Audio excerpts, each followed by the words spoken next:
حسبي ربي جل الله ما في قلبي غير الله نور محمد صلى الله لا إله إلا الله حسبي ربي جل الله ما في قلبي. بسم الله الرحمن الرحيم. الحمد لله نستعينه ونستغفره ونعوذ بالله من شرور أنفسنا ومن سيئات أعمالنا من يهده الله فلا مضل له ومن يضلل فلا هادي له. أشهد أن لا إله إلا الله وحده لا شريك له وأشهد أن محمدا عبده ورسوله لا نبي بعده. أما بعد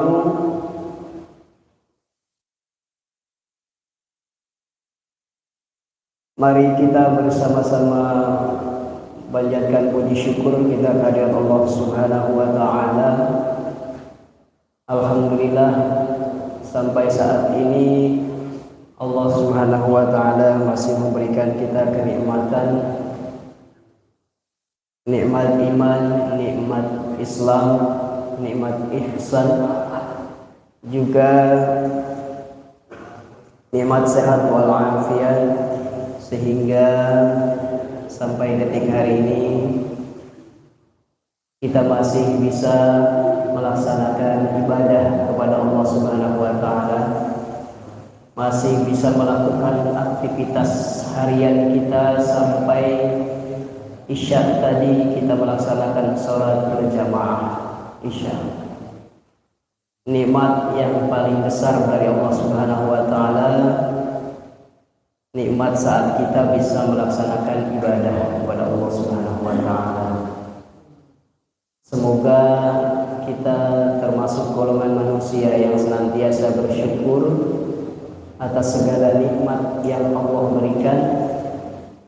Sekecil apapun nikmat itu yang mungkin tidak kita sadari bahwa hal yang Allah berikan kepada kita itu adalah nikmat.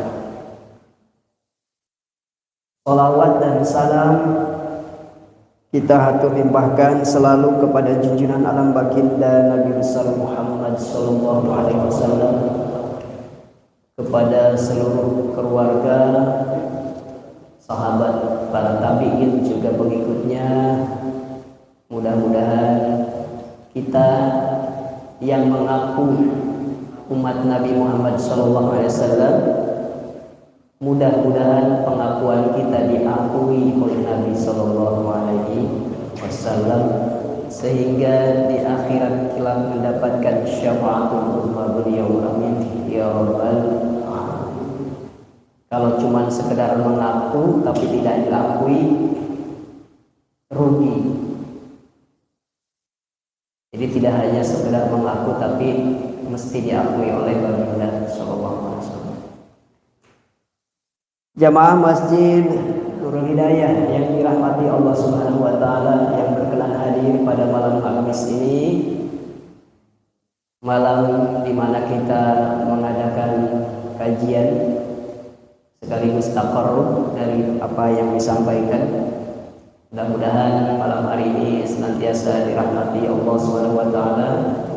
Segala kesalahan dosa kita sebanyak apapun, dosa yang kita lakukan setiap saat, mudah-mudahan dengan langkah kaki kita masing-masing dari rumahnya sampai ke sini dengan niat thalabul ilmi, mudah-mudahan dari setiap langkahnya Allah kuburkan, Allah hapuskan dosa-dosa kita. Amin ya rabbal alamin.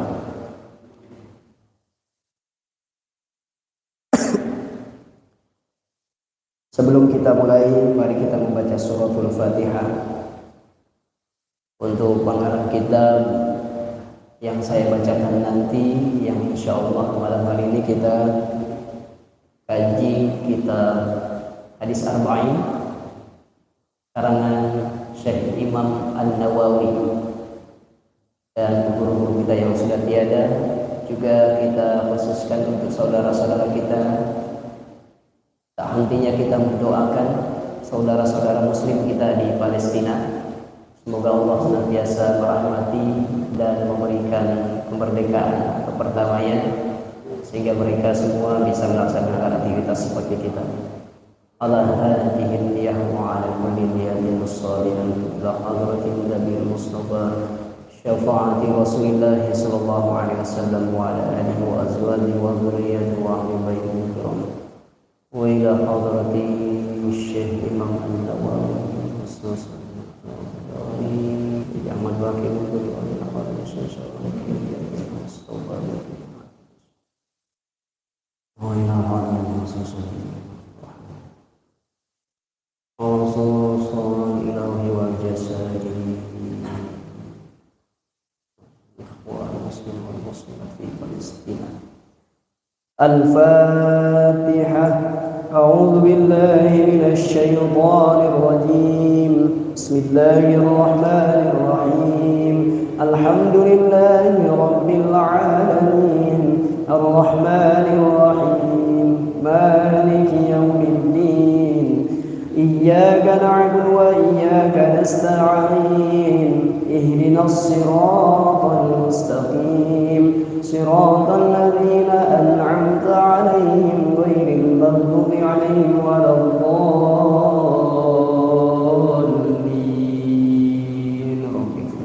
آمين. Jemaah yang dirahmati Allah Subhanahu wa taala, setidaknya dalam setiap kita thalabul ilmi dimanapun, pertama niatkan karena Allah Subhanahu wa taala, karena ini adalah perintah dan anjuran Nabi Shallallahu alaihi wasallam. Yang kedua, membuang kebodohan pada diri kita. Yang ketiga, niatkan dalam diri ini mensyiarkan agama Allah Subhanahu wa taala, dan yang terakhir niatkan untuk diamalkan. Jadi setiap ada kajian, mengikuti kajian dimanapun, setidaknya 4 niat itu yang harus kita tancapkan dalam hati sanubari kita, sehingga cahaya ilmu yang hari itu disampaikan, yang hari itu kita dapatkan, insya Allah akan mudah diamalkan. Bismillahirrahmanirrahim. An Amiril Mu'minin Abi Hafsin Umar bin Khattab radhiyallahu anhu qala Sami'tu Rasulullah sallallahu alaihi wasallam yaqulu innamal a'malu binniyat wa innama likulli imri'in ma nawa faman kanat hijratuhu ila Allah wa rasuluhu fahijratuhu ilallahi wa rasuluh wa man kanat hijratuhu lidunya yusibha aw imra'atin yankihuha fahijratuhu ila ma hajara ilaihi. Imam An-Nawawi dalam kitab Hadis Arba'in, Syarah Hadis Arba'in, adalah seorang ulama besar yang telah mengarang, mencatat ya, pada ribuan kitab. Salah satunya yang kita akan bacakan isinya di kitab Hadis Arba'in, artinya ada 40 hadis yang beliau tuliskan dalam kitab ini, yang kesemuanya ini hadisnya sahih. Hadis semua ini adalah hadis-hadis utama,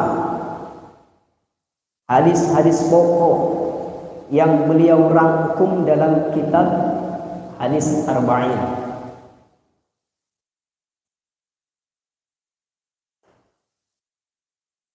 Ini merupakan hadis pertama yang beliau cantumkan dalam kitab hadis Arba'in, an Amiril Mukminin, dari Umar Abi Hafsin, Amiril Mukminin, dari pemimpin orang-orang mukmin, Abi Hafsin Umar bin Khattab, yakni Abi Hafsin Umar bin Khattab. Hafsin ini lantihan atau julukan sahabat Umar bin Khattab sebagai singa, karena wataknya keras, pemberani, ditakutin sama orang-orang Mekah saat itu, sama orang-orang Quraisy. Umar bin Khattab, sahabat Rasulullah SAW yang menjadi khalifah kedua setelah wafatnya Rasul. Setelah wafatnya Rasul, kemudian khalifah pertama sahabat Abu Bakar As-Siddiq. Kemudian khalifah kedua beliau Umar bin Khattab, yang beliau ini lahir pada tahun 585 Masehi, wafatnya tahun 644. Kira-kira berapa tahun? 585 644. Kekhalifahan atau kepemimpinan beliau ini pada tahun 634 sampai 644, kira-kira 10 tahun beliau menjabat sebagai khalifah atau pemimpin kedua setelah Abu Bakar As-Siddiq. Kalau 10 tahun berarti berapa periode?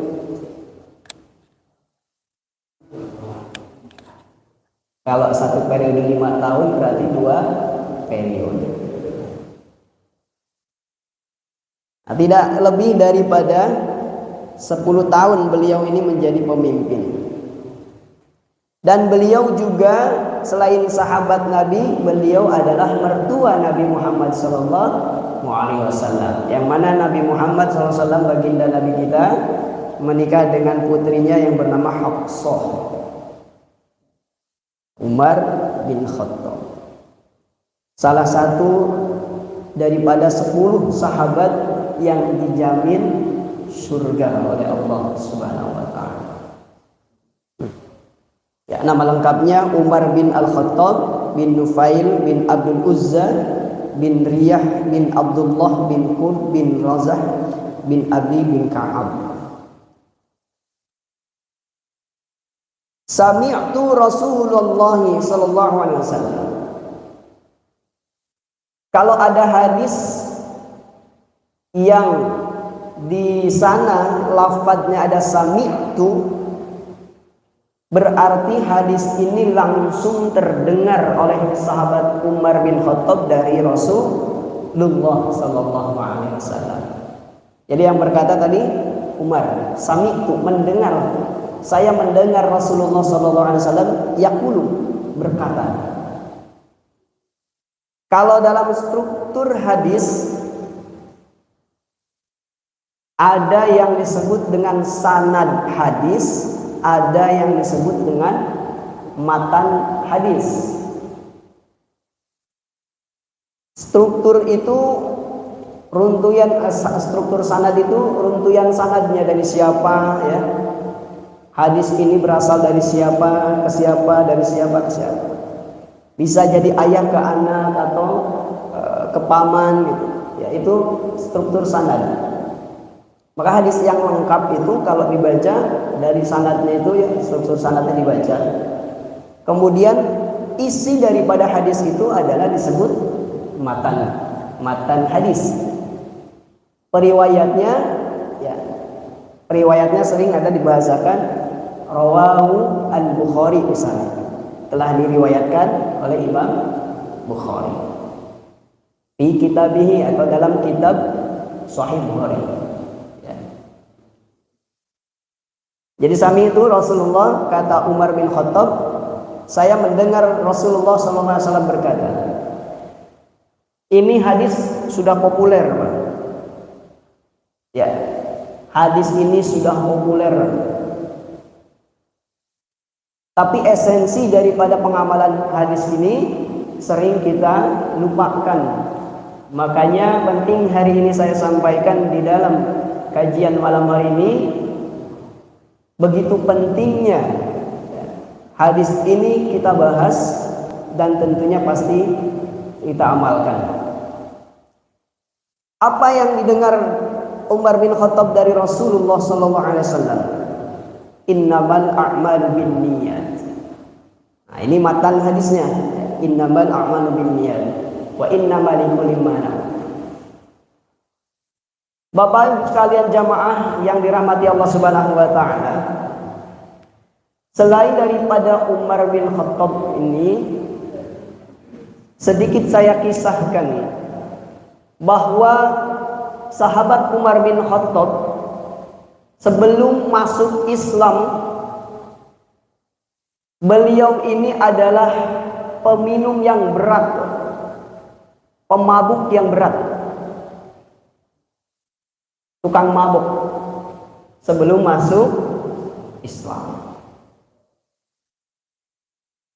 Bagaimana kisah beliau ini bisa masuk Islam? Beliau sangat benci dulu kepada pengikut-pengikut Nabi Muhammad SAW. Bahkan satu ketika Umar bin Khattab ini mau mencoba membunuh Nabi SAW. Dia ikutin Nabi dan pengikutnya sampai di tengah perjalanan. Umar bin Khattab bertemu dengan salah satu pengikut baginda Nabi SAW, namanya sahabat Nu'aim. Ketemu di pertengahan, sahabat Nu'aim menyampaikan kepada Umar bin Khattab, wahai Umar, saya akan sampaikan satu kabar kepadamu, kabar di mana adik perempuanmu itu telah memeluk Islam. Mendengar kabar ini, Umar itu terkejut. Bahkan menggebu-gebu dalam hatinya, ada kemarahan kepada adiknya karena dia memeluk Islam.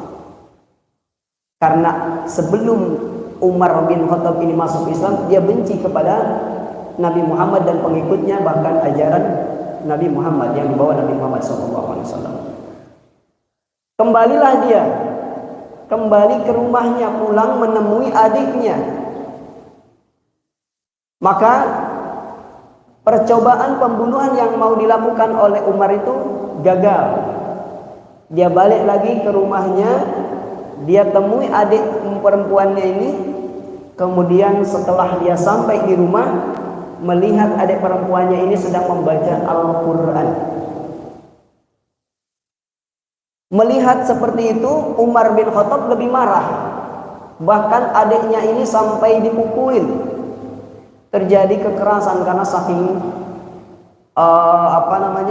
Umar bin Khattab ini saking kerasnya kepada orang, kalau sudah tidak sependapat dengan dia, maka kekerasan yang akan dia lakukan, termasuk kepada adik perempuannya. Setelah dia pukulin, dia lihat adiknya berdarah. Ibaklah hatinya Umar bin Khattab terhadap adiknya ini. Akhirnya dia bilang, wahai adikku. Saat itu adiknya Umar bin Khattab ini membaca surat Toha di ayat 1 sampai 8. Saya mau lihat kamu baca apa. Setelah dibukakanlah itu Al-Quran, dilihat oleh Umar bin Khattab, dalam hatinya bergetar dan terkejut. Disitulah datangnya hidayah Allah Subhanahu wa taala untuk Umar bin Khattab, yang akhirnya beliau masuk Islam. Mendengar ini, Umar bin Khattab masuk Islam, Kaum kafir Quraisy yang ada di Mekah, termasuk para petingginya, ini semakin benci kepada Umar. Dia menyisikan Umar bin Khattab menjauhi, bahkan dibenci oleh penduduk Mekah yang kaum Quraisy. Jadi itu sekelumit ya di antara kisah Umar bin Khattab bagaimana masuk Islam, adanya dengan hidayah dari Al-Quran. Maka tidak sedikit orang-orang yang zaman sekarang mungkin bisa masuk Islam karena mujizat Al-Quran, karena indahnya Al-Quran, karena hidayahnya datang melalui Al-Quran.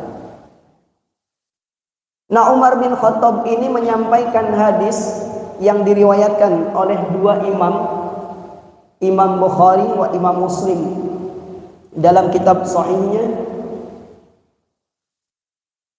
Innamal a'malu binniyat, pastinya seluruh amalia tergantung, hanya bergantung niatnya saja. Sesungguhnya segala amalia hanya bergantung niat. Dari segi lafaz, innama ini merupakan huruf hasr atau pembatasan. Ada pengkhususan dalam kalimat innama, mengkhususkan satu perkara dan meniadakan perkara yang lain. Al-a'malu yang bentuknya ini jamak. Jamak dari kata mufrad amalun. Amalun, a'malun, berbagai jenis amaliyah. Apa saja? Mulai dari amaliyah lisan, hati, dan perbuatan atau anggota badan.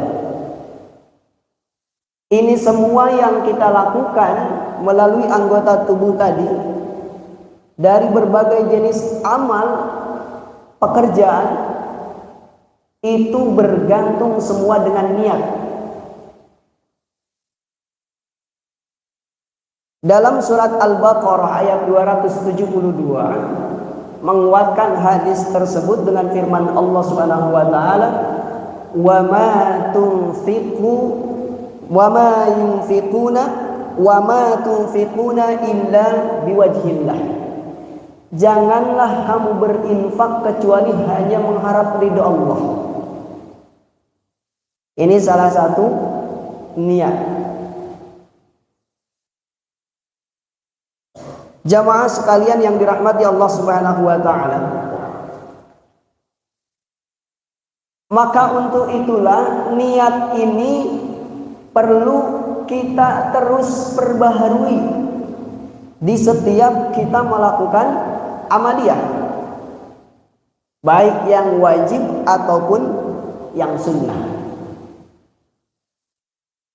Nah, kemudian tentunya yang niat ini ada dalam hati. Tempatnya niat di dalam hati. Seberapa penting niat itu? Jamaah sekalian yang dirahmati Allah Subhanahu wa taala, niat yang tempatnya dia di dalam hati, kalau secara bahasa artinya adalah al-qasdu. Al-qasdu ini hasrat atau keinginan hati. Sedangkan menurut terminologi agama, yang dimaksud dengan niat ini qasdu syai'i muftaranan bi fi'lihi. Bermaksud melakukan sesuatu, bermaksud kepada sesuatu dengan disertai melakukannya. Sekarang kita dari rumah pergi ke masjid, niatnya mau apa? Mau sholat berjamaah. Niatnya dalam hati. Saya pergi ke masjid mau siap sholat berjamaah. Beda lagi dengan ajam. Kalau ajam itu rencana. Rencana ini tidak dibarengi dengan mengerjakannya. besok saya mau ke Jakarta jam 6. Terus besoknya nggak jadi. Itu baru rencana, bukan niat. Saya mau ke masjid, mau sholat. Di tengah perjalanan ada temannya ngajak ngopi ke warung. Niatnya jadi nggak itu? Itu baru azam, baru rencana itu. Kalau niat ke masjid mau sholat, datangnya kemana? Ke masjid. Habis azan ikut sholat. Itu namanya niat. Niat adalah maksud hati disertai dengan melakukannya. Nah, tujuan daripada niat ini pertama, membedakan mana ibadah dan mana yang lain ibadah. Mana ibadah dan mana yang bukan ibadah. Saya contohkan begini. Bujangan sama orang yang sudah menikah, laki-laki yang sudah menikah, ini sama-sama mandi.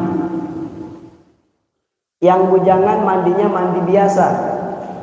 Mandinya hanya menghilangkan gerah, biar segar, biar bersih badannya, biar tak berkeringat. Ini mandi karena kebiasaan. Orang yang sudah menikah pagi-pagi mandi, tapi mandinya mandi ibadah. Kenapa dia mandi ibadah? Yang disebut kita mandi apa? Mandi junub. Karena sudah melakukan hubungan intim, sudah melakukan hubungan intim, dia harus mandinya mandi junub. Kalau yang tadi bujangan ini mandi, terus dia besoknya enggak mandi, dosa enggak? Hari ini mandi pagi, besok enggak mandi, dosa apa enggak? Enggak dosa, karena dia kebiasaan. Mandi biasa, mandi karena kebiasaan.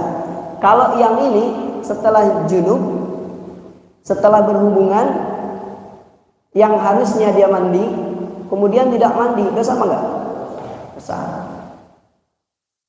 Ini perbedaan mana ibadah dan mana yang lain ibadah. Yang kedua, tujuan adanya niat itu membedakan level atau tingkat daripada ibadah. Saya contohkan lagi, mandi junub lagi nih. Mandi junub dengan mandi Jumat. Mandi sebelum Jumat hukumnya sunnah. Kalau kita mandi sebelum Jumat, niatnya sunnah mandi Jumat ya. Nawaitul ghusla yaumal Jumati sunnatan laila. Saya niat Jumat, niat mandi Jumat karena sunnah. Kalau ini dilakukan, yang namanya sunnah, kalau kita melakukan mendapatkan pahala. Kalau tidak kita lakukan, tidak apa-apa. Tapi mandi junub, niatnya mandi junub karena wajib, karena itu juga ibadah. Level antara wajib dan sunnah ini sudah berbeda. Maka adanya niat itu untuk membedakan mana yang wajib, mana yang sunnah. Tingkatannya berbeda. Nah, itu tujuan daripada niat ya. Kalau sholat, niat antara sholat zuhur dan sholat asar tentu berbeda. Sholat isya dengan sholat maghrib juga berbeda. Dan niatnya di dalam hati ya. Kalau sekedar hanya usolli fardhal isya'i arba'a raka'atin mustaqbilal qiblati ada al-ma'muman lillahi ta'ala, itu niat apa bukan? Niat apa bukan Pak?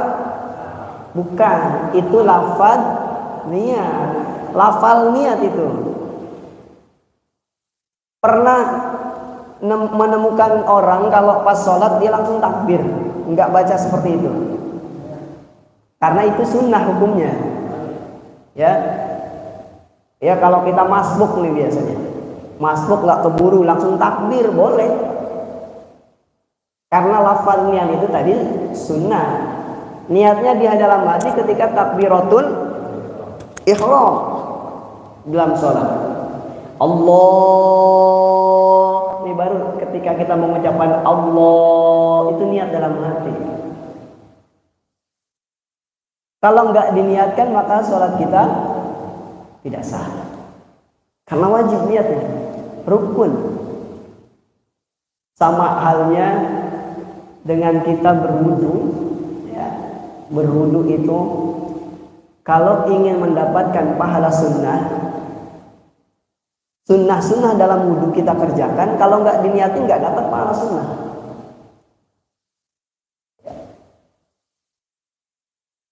Membersihkan tangan, kemudian berkumur, membasuh telinga, itu hukumnya sunnah. Kalau tidak diniatin nggak dapat hukum sunnah. Seberapa lama kita melaksanakan wudhu sampai saat ini, sunnahnya nggak diniatin nggak dapat pahala. Makanya diniatin di awal. Pas kita membasuh ini tangan, niatkan, niat saya melakukan sunnah wudhu. Baru itu mendapatkan pahala sunnah. Ya, jadi itu pentingnya niat yang harus kita terus perbaharui setiap saat. Baik itu dalam ibadah sunnah ataupun ibadah wajib, terlebih ibadah wajib. Karena dalam ibadah wajib niat pun menjadi wajib. Kemudian kita keseharian manusia seperti kita yang butuh dengan ikhtiar bekerja untuk menjemput daripada rezeki Allah Subhanahu wa taala,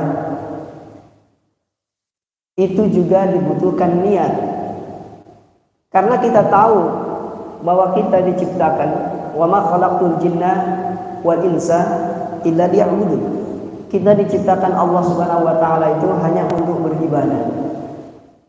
Jadi sehari semalam 1 kali 24 jam, dari mulai tidur sampai tidur kembali, dari bangun tidur sampai merem kembali, itu harus dalam ruang lingkup ibadah kepada Allah Subhanahu wa taala.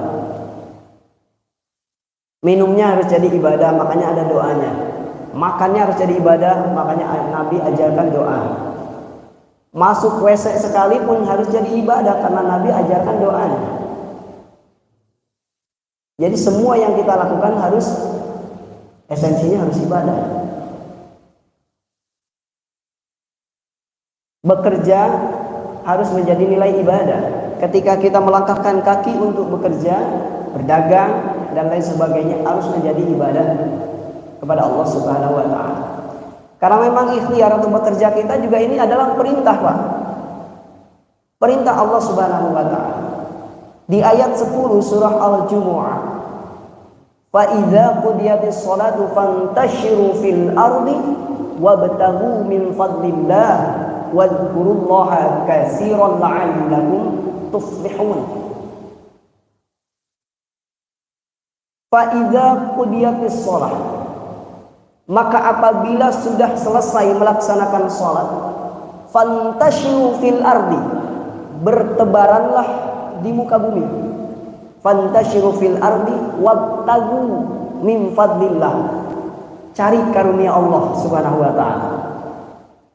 Karunia Allah rezeki, di antaranya salah satu di antara rezeki Allah yang banyak itu adalah berupa materi yang harus kita jemput karena Allah sudah berikan karunia-Nya itu. Yang berdagang rezekinya lewat dagang, yang bekerja rezekinya lewat bekerja, yang ngajar jadi guru rezekinya lewat situ. Jadi itu sudah Allah siapkan.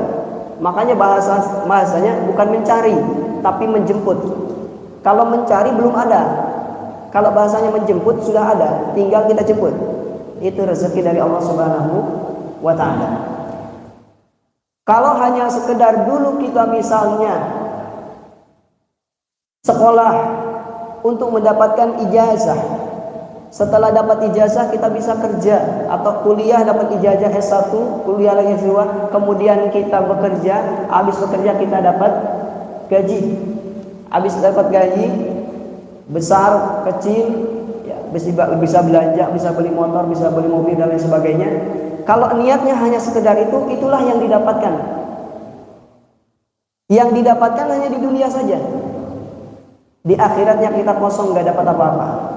Kalau niatnya hanya sekedar demikian. Niat mencari ilmu dulu saat kita sekolah hanya untuk ijazah. Nanti setelah ijazah datang, kita nyari kerja, dapat gaji. Sudahlah segitu aja. Maka penting bagi kita yang sudah paham dengan ini, dengan pentingnya niat, setiap saat kita perbaharui niat. Langkah kaki berangkat, niatkan. Saya niat bekerja hari ini karena Allah, karena perintah Allah Subhanahu wa taala. Kalaupun terjadi bencana, ya, di tengah perjalanan misalnya naudzubillah kita kecelakaan, meninggalnya insya Allah husnul khatimah. Itu sedang jihad kita karena melaksanakan perintah Allah Subhanahu wa taala. Man talaba ilman wa huwa mimma yubtagha bihi wajhullahi la yuridu illa ayyanala 'aradan minad dunya lam yarih raihatal jannah.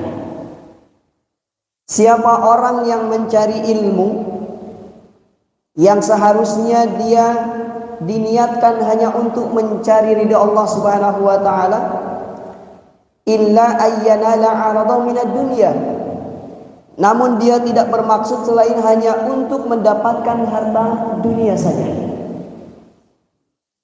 lam yarih raihatal jannah, maka orang demikian itu tidak akan pernah mencium baunya surga. Baunya aja nggak cium, apalagi masuk dalam surga. Baunya aja nggak bisa cium kita. Itulah orang yang dimana dulu sekolah, setelah sekolah dapat ijazah, setelah berijazah dia bekerja, kemudian dapat gaji, hanya sekedar itu saja aliansinya,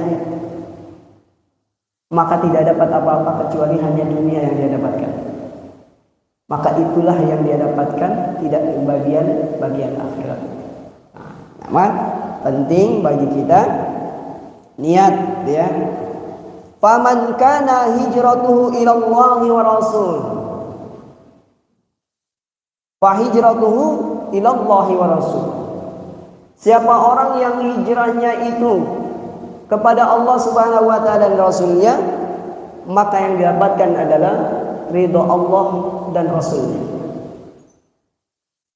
Kata Allah war Rasul menggunakan wawu aqaf, yang mana anjuran dari sunnah Rasulullah SAW itu bersumber dari Allah Subhanahu wa ta'ala. Ini kalimat pertama dalam hadis ini, ilallah, yang diartikan oleh Imam An-Nawawi ini ikhlas dalam beramal, ikhlas dalam taat kepada Allah Subhanahu wa ta'ala. Kalau ikhlas berarti jauh dari menggerutu. Salat kalau ikhlas, imamnya mau baca panjang pendek, kalau ikhlas adem hatinya. Tapi di tengah perjalanan kalau imamnya baca panjang, menggerutu, ikhlasnya sudah hilang.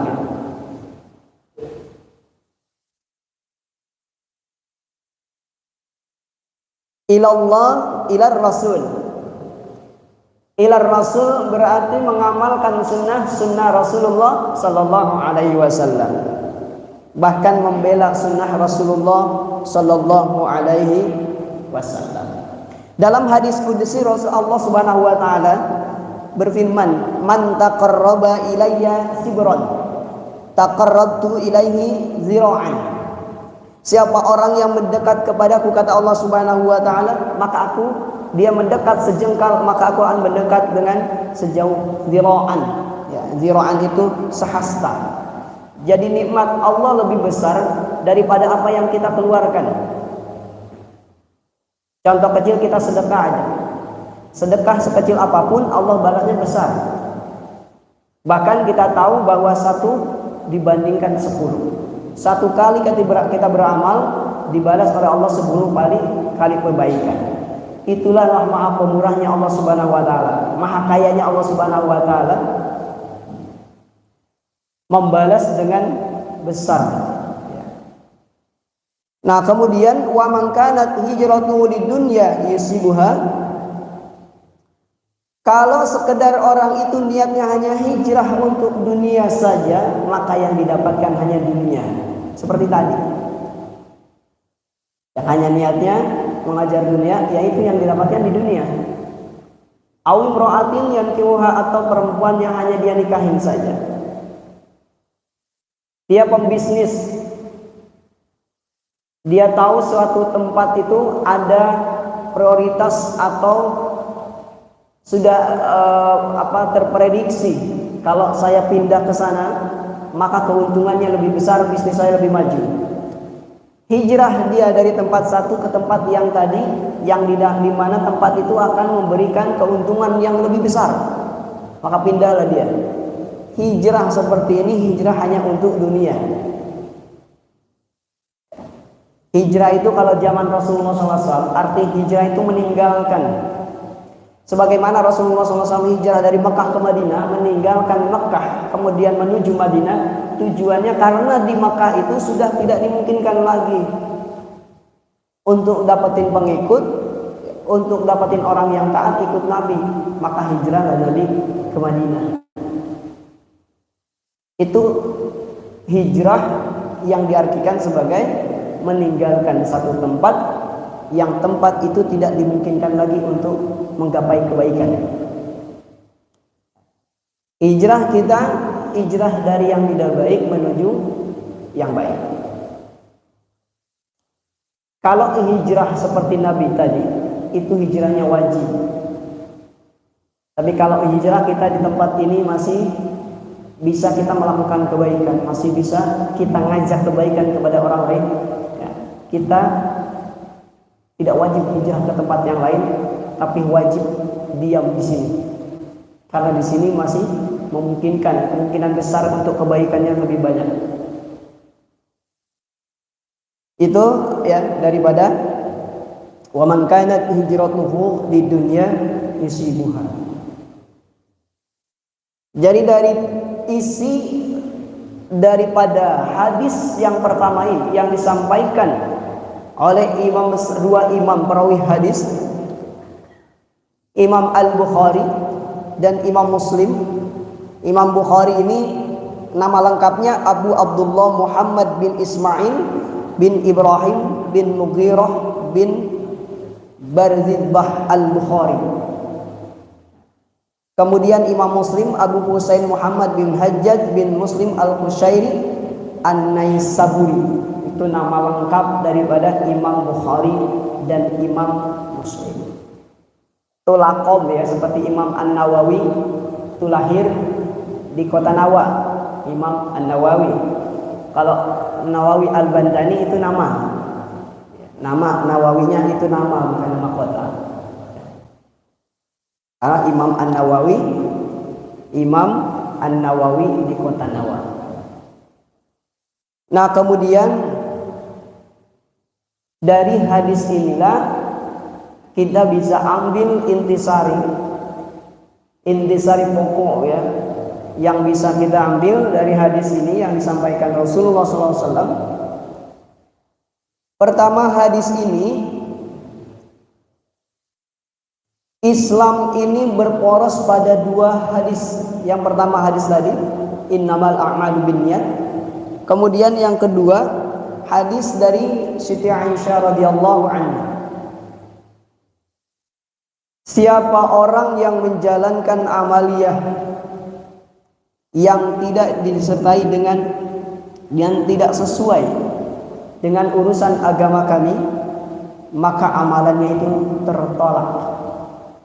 Maka dua hadis ini saling berhubungan. Kalau amal ibadahnya itu ada niat, maka insya Allah diterima oleh Allah Subhanahu Wa Taala. Tapi kalau amal yang kita nggak ada niat, maka tertolak. Jadi berporos kita ini Islam pada dua hadis ini.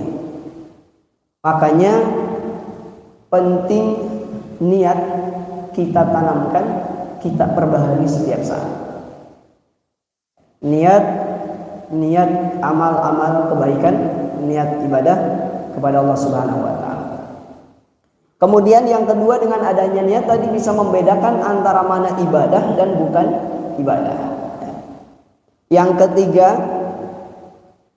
dengan niat ini, dengan hadis ini, Rasulullah SAW mengajarkan kepada kita tentang pentingnya ikhlas, atau adanya dorongan untuk ikhlas melaksanakan sesuatu ibadah, melaksanakan amaliyah ibadah. Karena hanya orang ikhlas dalam ibadahnya, amalnya akan diterima. Kemudian dalam hadis ini Rasulullah SAW selain daripada mengajarkan ikhlas kepada Allah Subhanahu wa taala,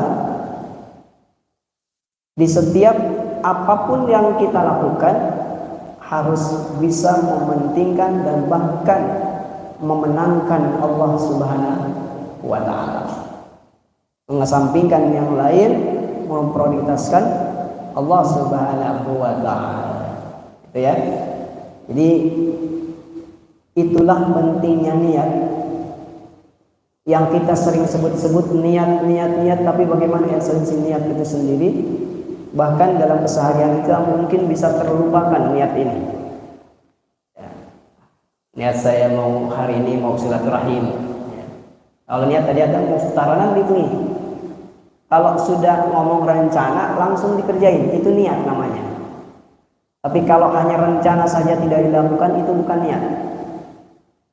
Kalau niatnya bersilaturahim kemudian dia lakukan, maka itulah menjadi ibadah. Niat besok, niat hari ini saya mau infak, niat langsung dilakukan berinfak.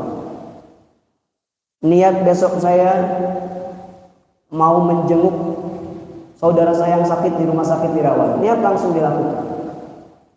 Tidak ditunda, itu namanya niat. Tapi kalau masih tertunda tidak dilakukan, namanya ajal atau rencana yang belum tentu ya, rencana itu bisa terlaksana.